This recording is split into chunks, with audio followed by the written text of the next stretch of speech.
ব'লক আজি আকৌ পাকঘৰৰ পৰা আৰম্ভ কৰোঁ। এইফালে মাছ আনিছিলে, মাছখিনি ফ্ৰাই কৰি লৈছোঁ।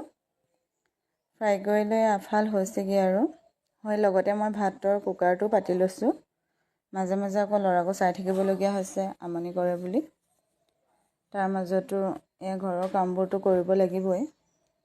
এইফালে মাছখিনি ফ্ৰাই কৰি উঠাইছোঁ।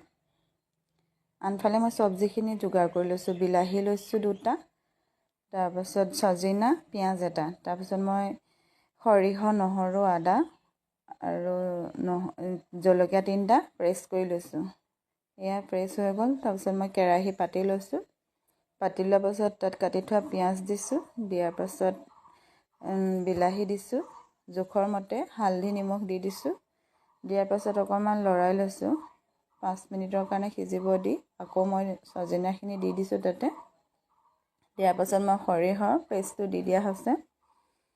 দি এইফালে অকণমান ভাজি লোৱা হৈছে, সৰিয়হৰ কেঁচা গোন্ধটো যোৱালৈকে ভাজি লৈছোঁ। আকৌ অকণ ঢাকন দি ৰখি লৈছোঁ। এফালে ল'ৰাকো চাই আহিছোঁগৈ। এফালে মই তাত গৰম পানী দি দিছোঁ। আনফালে মাছ ফ্ৰাই কৰি থোৱাও তাত দি লৈছোঁ।